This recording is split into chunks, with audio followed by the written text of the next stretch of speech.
Welcome, everybody, to another episode of the Inverted Podcast that you can find on invertedpodcast.com. And you can find us on LinkedIn and many other places. And this is the place where we discuss security, abuse, quality, and all those other products where success is when nothing happens, which changes everything for us. And today, with me, as always, are my friends Dario and Dana. Welcome. How are you both? Well, Good, good good. morning, good afternoon. Yeah, as always, Wherever from you. everywhere around the world, we are distributed, and we have a special guest today, Olivia. Welcome to the podcast as well. Hi, Welcome. real pleasure to be here with all of you. Thank you for Yeah, and having me. I'll talk in a moment about what we're talking about today. But just for those of you who are tuning in for the first time, we present ourselves, not the companies or clients we work for, and we just want to help the world make more secure products and help people that are working on inverted problems to have a better life and build better products and more success. And today we have a very special episode because Olivia was willing to tell her story. We say success is when nothing happens, but sometimes something does happen, and that is what happened to Olivia, right? Because Olivia was hacked a few months ago, and she's willing to share her story today with us. And I want to start, Olivia, by just asking you, tell us a little bit about yourself, about your account, and how Right. it was set up. Sure. So I am actually a travel content creator, and I have a YouTube channel where I share a lot of YouTube videos about traveling in Switzerland and also my life living as an expat living in Switzerland. So I would say that the YouTube channel is an important platform for me in terms of expressing myself, and it has been a labor of love that has been built up over the years. So what happened to me essentially was basically at the start of the year. My account was hacked by a phishing email. It happened to be an email that was pretending to be a brand that was reaching out for a collaboration. In fact, it was actually pretending to be um, a language company. It was pretending Let's to let's be. talk about that. Let's talk about how you got compromised a little bit later. Okay, Because before we go to the compromise itself, I would love to know a little bit more about like how you lived your online life when this happened. So you say you have a Google account with a YouTube channel. I think you have right. close to I also 50,000 subscribers. So that's a right. really it's getting kind of serious. Were you signing in with your Google account into other things? Were you using other tools alongside your YouTube channel?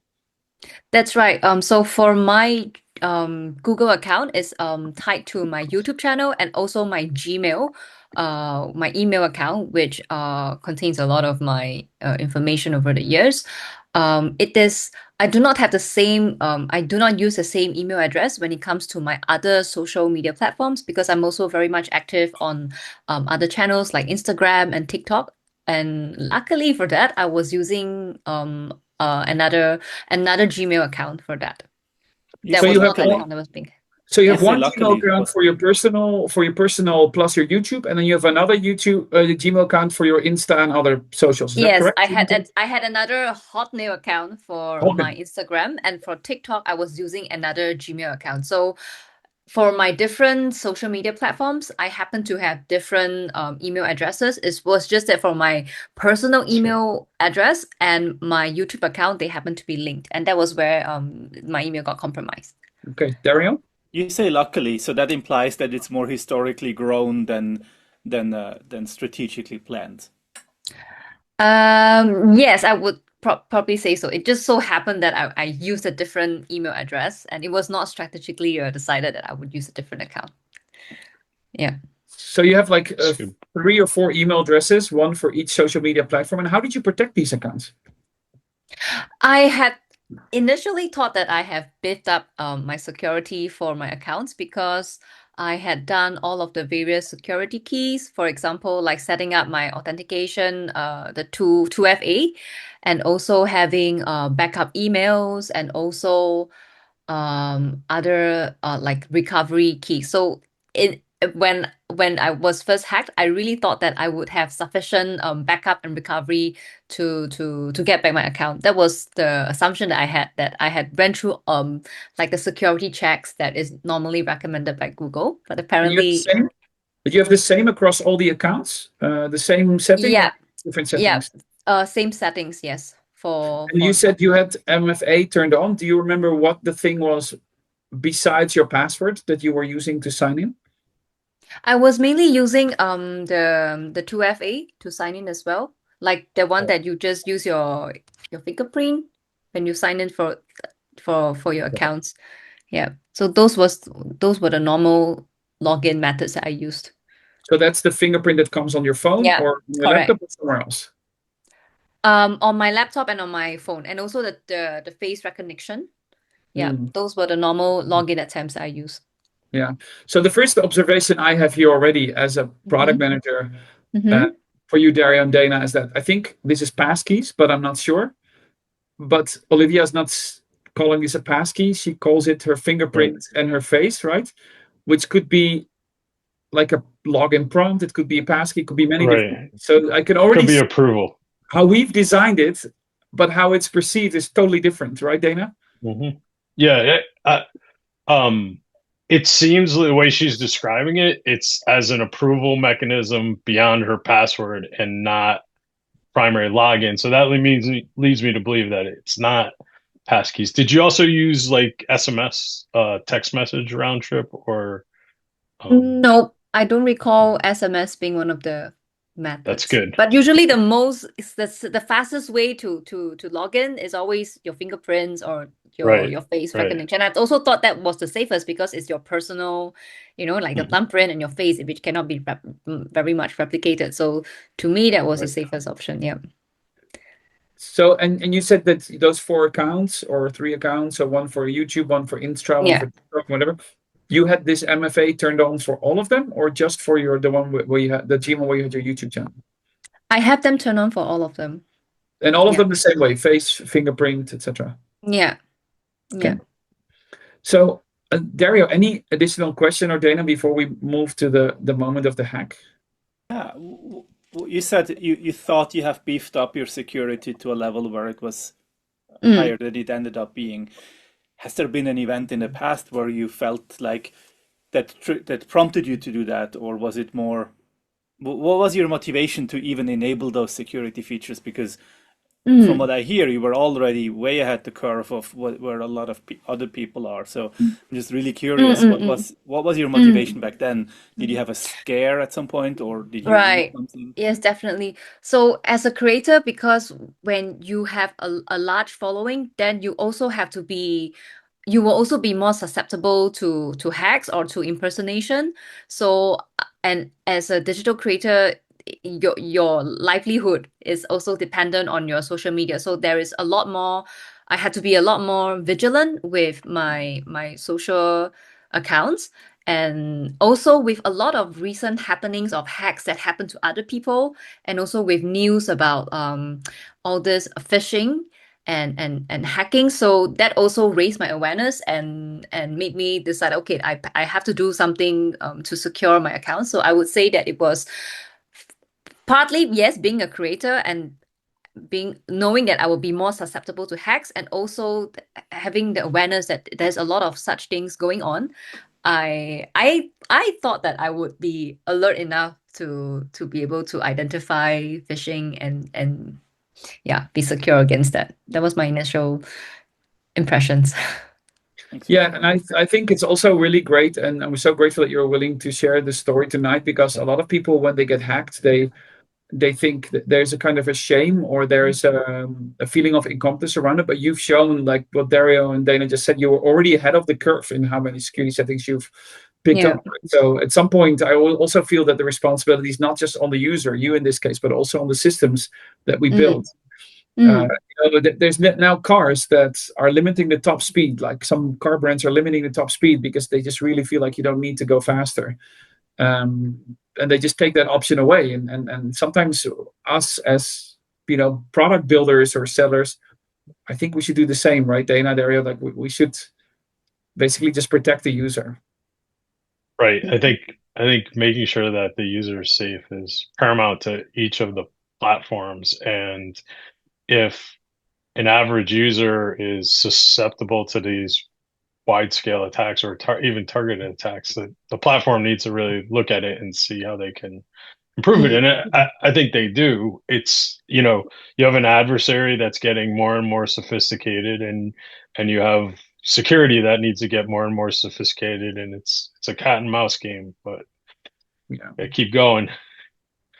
exactly. And then you did all these things, and it still went wrong. Do you still remember the moment when you noticed that something was wrong with your account? Can you describe for us, like, where right. were you? What were you thinking? What were you feeling? How did you notice it? Talk us through this. Right. So what happened was that it was an email that requested for more information regarding, say, my YouTube account because they would like to understand my channel demographics, etc., before they could discuss further on a collaboration on YouTube. So I was led to click on a link that led to a really professional-looking social media agency website that and that led me to believe that it was quite legitimate because it was really like very professionally crafted and the worded.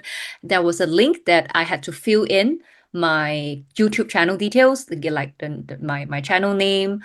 I honestly I could not remember whether I had to key in my one of my passwords. Probably I had to, because that was when the attack happened. So I keyed in something, and it was like once I keyed in that thing, which I believe it was a password, which I was led to believe that okay, I remembered. So I was led to believe that I had to sign into my Google so that it can link to my channel and have access to my account information so that they can obtain the statistics of my channel. And yeah, and it is something that was quite common when you log into an account and they will ask you like, do you want to sign in through your Google? So that was what I did.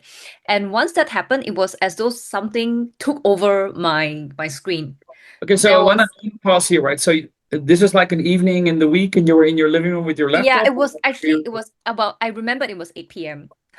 I was after work and I was just scrolling through my work my creator email where I was checking through like my pitching emails, and this was one of the pitch that came through, and I thought, okay, why not give it a try? And it was just asking for information regarding my channel, which I thought, okay, yeah.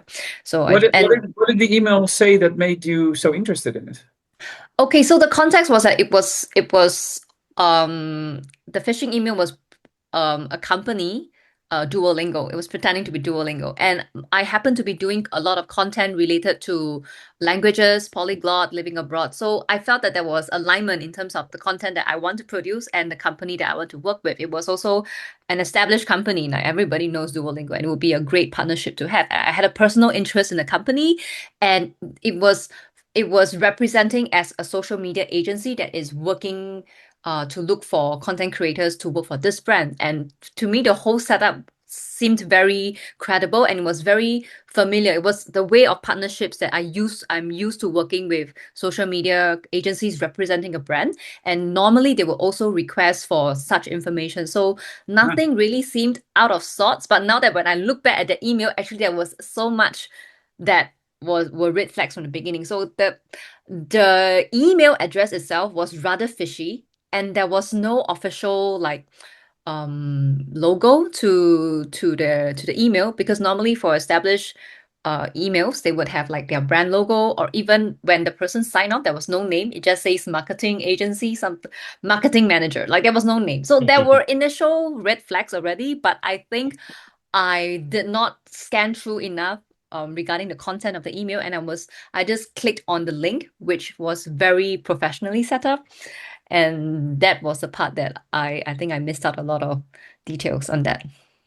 So it seems like it's pretty targeted attack because it's Yeah, targeted at yeah. people. And And even the way that they wrote the emails was really it didn't sounded like a generic email. It was as right. though like they really understood the context of my channel, the demographics.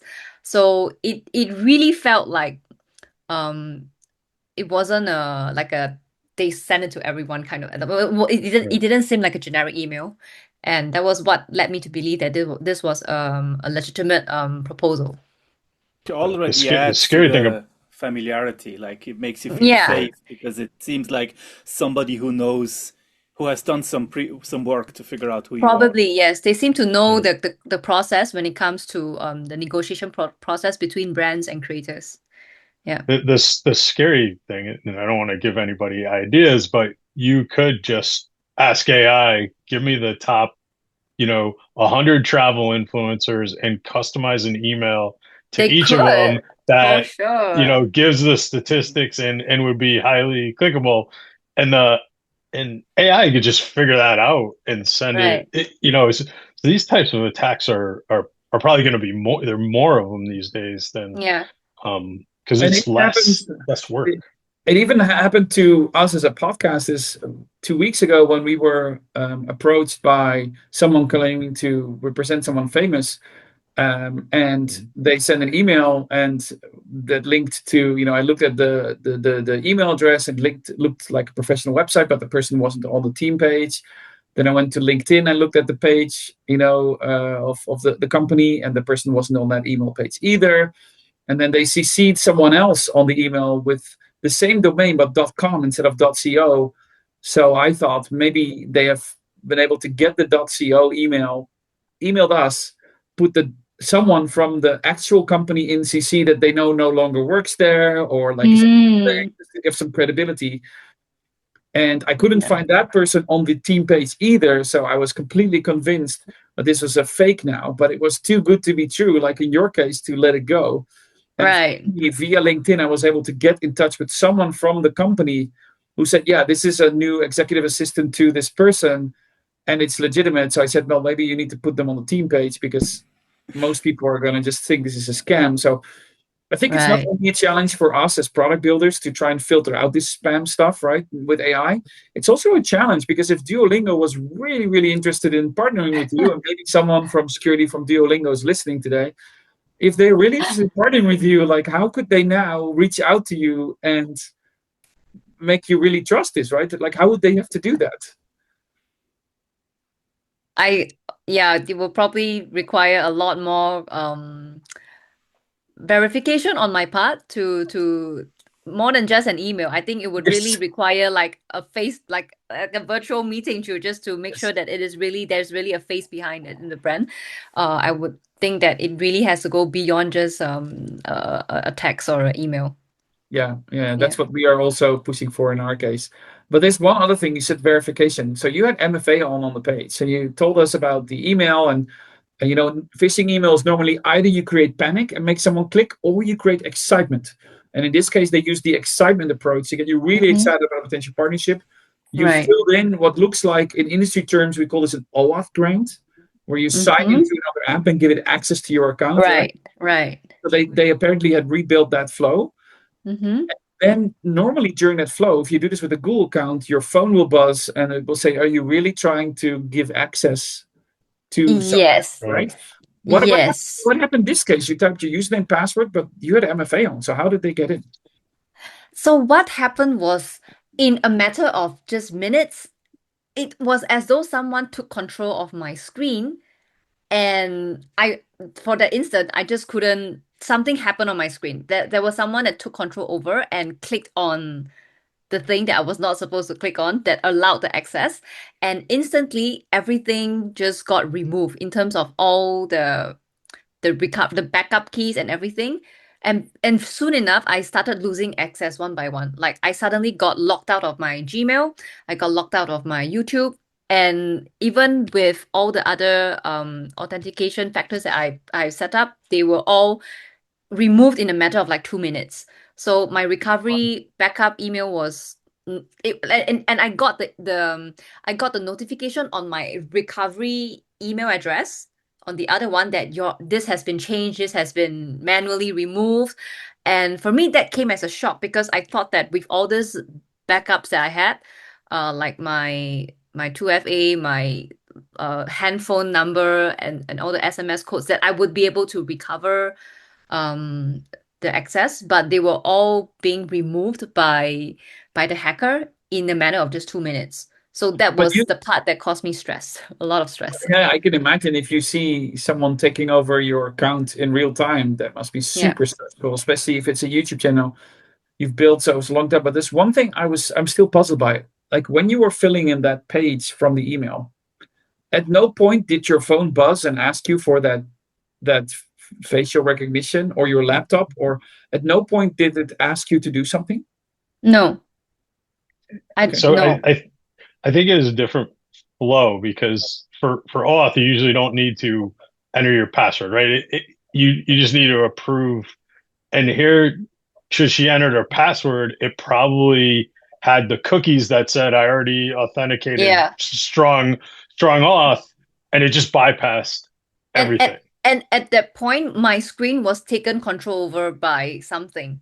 So your And mouse was moving without yeah, you it was, touching it? yes. I didn't click on. I wasn't the one controlling the screen. Something Mhm. happened and it was super fast. Like before I realized that, because there was a prompt that shows that like your account is being logged in from a foreign location. I don't remember, but I saw that. But that was a moment that I realized that, hey, like, something is happening to my screen. That was my moment of realization that I think I got hacked. And before I knew it, like the screen was just operating on its own. And that was when the account got logged in by someone else and everything just went like boom, boom, bam in a matter of like minutes. And What browser were you using? yeah, what browser and what Uh, operating system were you using? Do you remember? it was through my phone. I believe it was Oh, it Chrome. was your phone. Okay. So you So Yeah, it this was filled it on. out in the It phone? was all true. of this was It was happening. all on my phone. It was all on my phone. It was done on my Wow. phone. Oh, Yeah, so this entire flow, reading was the on email, my phone. Yes, clicking the page yes, was all on your yes. It phone, was and all on then my Mhm. phone. Yes, it was all on my phone. Um, I okay. believe it was Safari. Okay. Yeah, I think it's Safari. Uh, so if you're using iOS, it was probably Safari. I thought you were on a desktop, which is why Yeah, I me No, too. asked. no, no, Me no. too. I'm highly like, yeah. Everything is done on my phone. That is What's crazy. interesting is and hearing this, it's like as soon as they got credentials, everything was automated, right? Yeah, Because she said everything fell all at once. Like yeah, they obviously once they had like the access, yeah. um, there was a script that went through and deleted all the That's backup right. recovery options, added their own, changed Yes, everything. So exactly. it's pretty sophisticated. Yeah. Also doable by AI, Dana. Like with AI, and especially with Right. these AI-powered browsers, you could basically program them to do exactly this type of stuff really quickly. And so not only can you use AI to send a really targeted phishing email, but then you can also use AI to clean out the real user. I'm really surprised that they were able to take over everything like that. So you probably did Right. some kind of confirmation with your biometrics then on your phone That's right. during this whole flow. That allowed them to have access to my Google account. And then they probably have some automated script that allowed them to remove all of my recovery options. Mhm. And yeah, What's also And so, interesting is it's harder with your phone to tell that something's phishing, right? Because it's harder to see what the actual email address is. It's harder to see where the actual URL goes to that you're clicking on because you don't have like hover over or open in and over the tab. So, right. But I yeah, also find that this is typical user behavior these days, that we are much more reliant on the mhm, phones these days. absolutely. And yeah. so how could the different products in the flow have helped you during this? Like where do you think we could improve the situation if we were the ones building all of these products? For me, what I was really shocked was that all these recovery keys that I thought that I have strengthened and beefed up, would have been, if this didn't work, at least I had a second one and a third one. But the shock that I had as a user was that everything fell all at once, and I felt so vulnerable at that point. Like, then what was the point of me having all these recovery steps? I really thought that, like, okay, I have the 2FA, nothing is gonna, I have to be the one that manually like verifies this. So I really thought initially that I was safe from all this as long as I've all this key set up, but it didn't appear to be the case. So that was a part that really shocked me. And um And for some reason, maybe because I did not save my passwords on Google Passwords Manager, maybe that was also something that helped me, because then they didn't have access of my other passwords. Imagine if I have other sensitive passwords to my Facebook or my Instagram or even my bank accounts. I was really, really, it was not just my social media platforms I was afraid about. I was also more afraid that they would be able to obtain keys or passwords to my financial accounts, and then I would have suffered really serious financial damages. So in a sense, I was relieved that I didn't save critical passwords that was tied to Google, because in that case, then everything would have been lost in if they managed to access that. Yeah. So more. That's some. Go ahead, I Dana. was going to say that's something I've heard recently is advice to not save your passwords in the browser and instead use something third Yeah, party, because right, it protects you from things like that. So Yeah. right. So spreading the risk. But then you had to recover your account. So now you know that it's wrong. What do you do next? I immediately search on the net, how do I recover? I got hacked, what to do? And actually, the first, I was reading a Reddit thread, and they said, go through like the Google recovery process. So there was some instruction on information that I have to give about myself, personal information to assist with the backup plan. What was frustrating was that the problem was that they requested for information that was sent to the hacked email. So how am I going to retrieve that information when I don't have access to that email that was already hacked? So it was and it was a consistent loop that I couldn't get out of, like throughout the recovery process, that they were asking for information in the account that I was hacked, that I cannot access that information. So that was a part where I felt a lot of frustration, and that also delayed the time of the recovery. It took a while, but eventually I was able to have it back. But the frustration was requesting for information that the user do not have at that point. And did you, when they say information, do you mean because the hijacker had Yeah, changed your recovery email address to something else, and that Google was asking you for information there, or did they they say what is right. They what were is asking for verification. They were asking for verification codes that was sent to the primary email that was being hacked, which I do not have access to. So I couldn't verify myself, because that information that was sent for verification was in that hacked account. Dana and Dario, did you? What other type of recovery methods? Maybe we go to you, Dario. What creative types of recovery methods have you seen in the industry so far? I think the limitations I see really often is that people have to do something ahead of time before the incident happens in order to prepare their accounts to be recoverable. I mean, we've like GitHub, for example, makes you print out a passphrase, like a series of random words that once, if you Right, ever have to recover your account, you'll have to type those words. There's right, others that have like, I mean, we've passed the secret questions in the industry. Like secret questions are very 1990s or early 2000s. So, but I think there's a lot of things that people do in advance, or people could do in advance. But I think one of the things that I've really seen across all of these platforms is people don't think they'll ever get into the situation where I have to do that. Like I think Yeah. we as human overestimate or underestimate the chance that we forget our password and lose access to our phone and our recovery email address and all of those things at the same time. And that's exactly one of the things that the attackers know, is that people don't plan for the attack. They just use the product the way they want. So I really understand. At what point, when you were looking for information, was there a point where you thought there's now a risk of going even deeper, like falling for misinformation or falling for another scam? Or did you trust the information that you found out there that guided you to recovering your account and getting back in? would you mind repeating the question again? What was there any doubt that the information that you would be finding would be causing even more trouble? Like that maybe scammers would take advantage of people looking for information about how to get back into the account? or Yeah, were you like just you mean the in a stuff on panic mode? Reddit, Dario. Like you mean the Yeah. stuff you found on Reddit. Do you mean that? Yes, for example, or Google search. Um, I I really trusted I really trusted the source on Reddit because they sounded like people that were genuinely that they face the same frustration because I could relate with everything that was being written. Like, okay, this person was really going through what I'm going through now, and they made some interesting recommendations. They said go to X and uh go and write into to the Google support on X, and they will give you a faster response.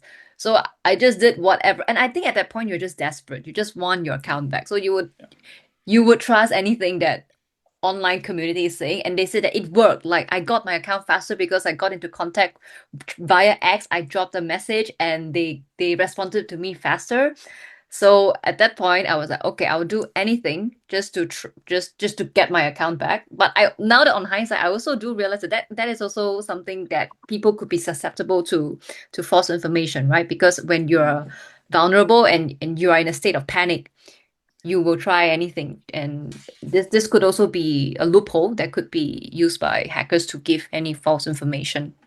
Yeah. And yeah. So let's say you got back in the account, right? So now are you still on your phone the whole night or the next day or the day after, or you've now upgraded to a laptop and you're doing stuff there? Like how does you come Yeah, back to the definitely. account? What did you Right. find? So there are some key changes that I have done. So now that when it comes to addressing like security settings, I would prefer to do it now on my desktop because I feel that I get a better, clearer overview and I can check on my settings better than just on my phone.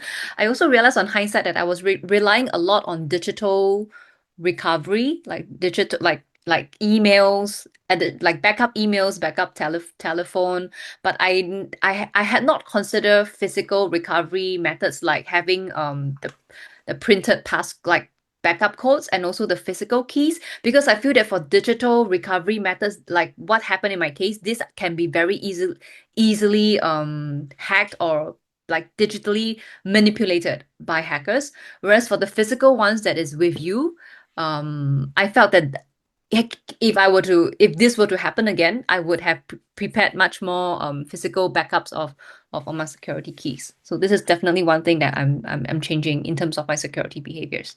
And when you got back into the account, right? Think about the moment that you first got back into the account. Obviously, you have the moment of relief, like "Phew, I can get Yeah. it." What did you find that the hacker had changed? Did you find like stuff in your email, or did they put like weird videos on your channel? Like, what did they do? Luckily enough, they didn't seem to have done anything to my email, or maybe they didn't find anything useful, so they moved on to the next target. But I definitely checked in terms of my third party apps, in terms of were there anything that was being added or being signed in using my account. So I also then removed those that third party apps that I had signed in a long time ago and didn't remove. I think that would have been also another susceptible loophole that other like hackers could also easily use that as an access to the account. Yeah, so that's one thing to check. And you didn't see any weird deleted emails or filters, or did you Luckily have enough, no, I didn't have that. and did you have any like when you came back in, was there some kind of flow that helped you examine your account, or did you just do this with your own insights that you gathered? I went to the security settings under Google to do like the health scan of your settings. So namely I checked through the different steps. Yeah. Mm. How long were Derek, you? any How long? questions? Go How ahead. long were you? How long was it when you were compromised to when you recovered? Was it like a day or three? Like, I Yeah, mean, how long did they have in their account in your account? it was about 24 hours, I would say. Okay, So so I one think I day. was lucky enough that I was able to get the account back not for too long. Yeah. During those I saw. 24 hours, was there a point where you thought you're not getting back into your account? Like, was there a moment where you thought this YouTube channel is lost? Yes, for sure. I definitely thought that there would not be a chance to get back the account, because there was Mhm. no I tried so hard and there was no way I could log in back again. So it was really by going through the recovery process that I was pinning all my hopes that I would get it back. Yeah. I But saw another. I was prepared to like restart another channel. There was I saw another creator in a totally different space than you that was on YouTube Mhm. that had almost the same exact attack.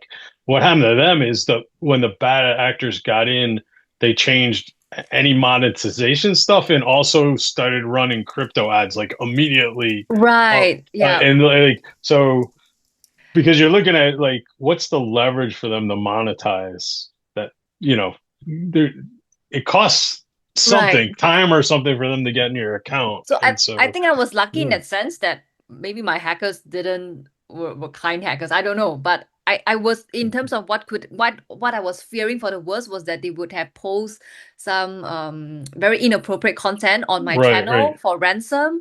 Or I was much more afraid that they would be able to obtain sensitive information through my emails and then use it to hack my banks and or even worse also to hack my other social media platforms, then I would be really screwed. Yeah, but fortunately that did not happen.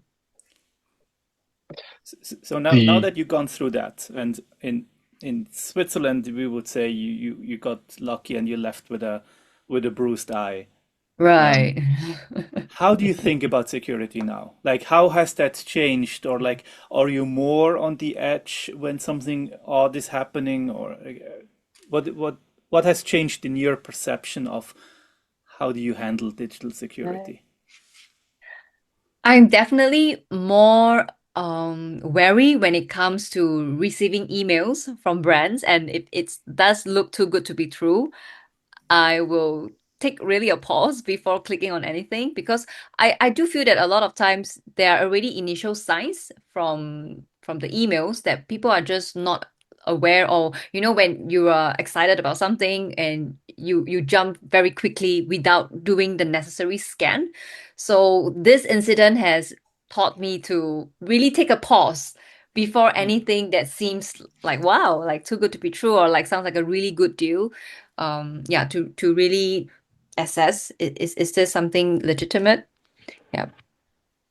And Olivia, maybe the final question. So you interact with many products like Google, YouTube, but also TikTok and Insta and others. If you had any sort of advice for the builders of those products, besides making sure that you can't drop all those recovery factors at once, what other advice would you give those product builders? I would say to empathize with how it's like to be like a user itself and to understand what are the things that would um what are the things that a user would be would be motivated to click on or be triggered about, because when you know the pain points or the excitement point of a user, then you also have a better empathy on okay, what are the things that may cause a user to be susceptible to this sort of hackings or phishings. So yeah, to be more aware of what are some of the trigger points that they might be facing. And what about a final word of advice to end users or creators or other people out there? Um, any advice for them? I would say to really look through your security settings on all your important channels, and to really not take it for granted that okay, I might be safe from this, or I know better, and because a lot of times we hear about it happening to others, but we never would have thought that this you could be the next target, and a lot of times it just sounds like news, that are very far-fetched, that is out of Mhm. but you when it happens to you, then you realize that oh wow, like you thought I thought that I was informative enough, that I had done all the necessary protections, but still I was susceptible to a phishing email. And sometimes you feel like, how can that be? Because I've read so much about this. I should know better. But when you are caught in something that is something that you're excited about, something that you really thought that yeah, you just let your emotions get the better of you, and you may lose the red flags that you on a logical basis you may be certain about. So yeah, never Yeah. think that you are better or than the hacker. Yeah. Yeah, and with that, never think you're better than the hacker. When something seems to be too good to be true, then check if it's not really Exactly. true. Go over your security settings and maybe separate those accounts. That's what was really a Yeah. benefit for all of you. And with that, we've unfortunately run out of time for this week. So, first of all, I want to thank, as always, Dario and Dana for joining me and talking to Olivia. But thank you, Olivia, for being Thank you. brave and open Thanks. Thank you and so sharing your much. story. We're definitely going to let all of the security community, know about these lessons learned. So hopefully it'll affect thousands, if not millions, of people, because some of them decide to build better products or to think about them in a different way. And we wish you all the best on your journey. We hope that you'll become a very, very world famous YouTube creator. We'll definitely link your YouTube channel in the description below on all the content platform where we're on, and maybe we'll help you with a tiny little boost. But thank you so much. It was a great honor to talk to you. And to those of you listening or viewing, thank you so much for tuning in as always. Remember that saving one of them, like Olivia, is worth it, and keep everybody safe. Thank you, and bye-bye. Thank you. Thank you. Bye.